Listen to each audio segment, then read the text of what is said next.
Donc on va essayer d'apprendre le français comme on a appris notre langue maternelle à base de compréhension et d'écoute. Donc là je vais passer un exemple personnel, ou plusieurs même. Je vais commencer par l'allemand que je parle couramment. Encore une fois, ce n'est pas pour me vanter, c'est simplement pour vous montrer que voilà, on peut arriver à un certain niveau. Donc là, je vais passer à l'allemand un petit peu pour vous montrer un petit peu comment je parle. Et puis après, je vais vous expliquer comment je suis arrivée à ce niveau-là, avant de passer à d'autres exemples. Donc comme ça, vous allez à un moment donné vous identifier avec un de mes exemples et ça va vous motiver, j'espère. Donc passons à l'allemand. Seit über 10 Jahren ungefähr lehre ich Sprachen und bilde Sprachlehrer aus. Das habe ich schon auf Französisch erklärt, aber ja, jetzt auf Deutsch.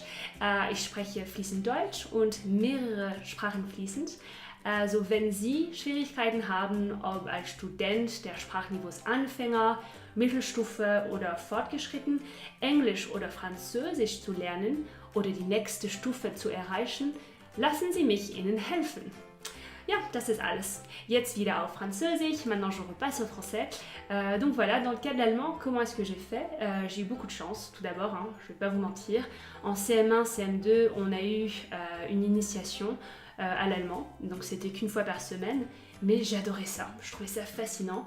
À cet âge-là, ils ne vous présentent pas avec de la grammaire, on avait des images, et on apprenait voilà, le vocabulaire de Noël, on apprenait des chansons, on jouait au Uno, ça je trouvais ça absolument génial, donc on a appris les couleurs, à compter, se donner des ordres, donc du bist dran, c'est ton tour, donc des petites choses comme ça, et vraiment j'étais fascinée, je trouvais ça génial.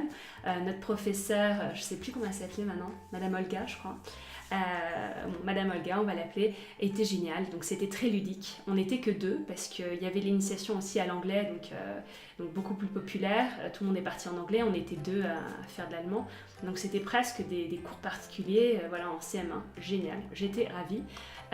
Mais j'adorais tellement ça, et puis je repartais juste avec des dessins, des petites choses. J'étais là, mais je veux faire plus. Donc mes parents m'ont dit, bon, ben, à l'époque il n'y avait pas internet, du moins pas commercialement, donc on n'avait pas internet.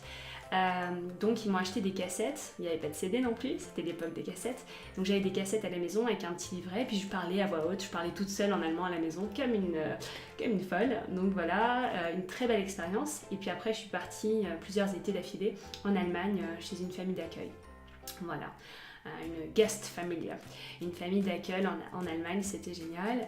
Et donc là j'ai eu la chance, parce que j'étais jeune, j'ai eu la chance qu'on ne m'impose pas cette méthode traditionnelle de voilà, règles de grammaire, et puis après on parle.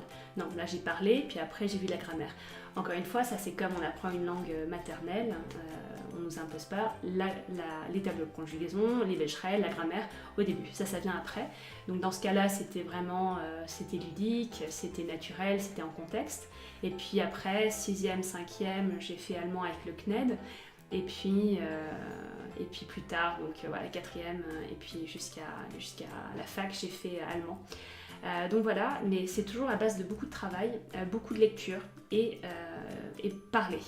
Voilà, même si vous êtes tout seul à la maison et vous êtes le seul à parler français, parlez à voix haute parce que ça vous fait travailler les muscles, ça vous fait positionner les dents, la langue, voilà, correctement.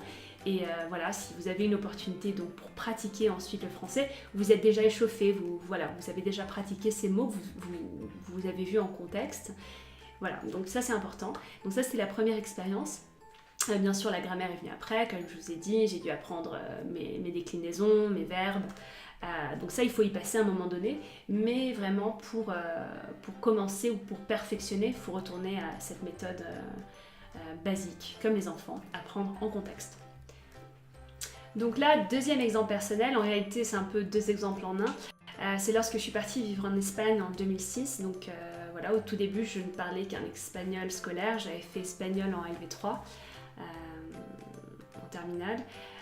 Voilà, donc j'essayais de parler, et puis il y avait des mots en anglais qui me venaient à l'esprit, donc je voyais que c'était un petit peu compliqué, mais mon cerveau ne distinguait pas les langues. Voilà. Donc souvent, c'est souvent le cas aussi chez mes élèves.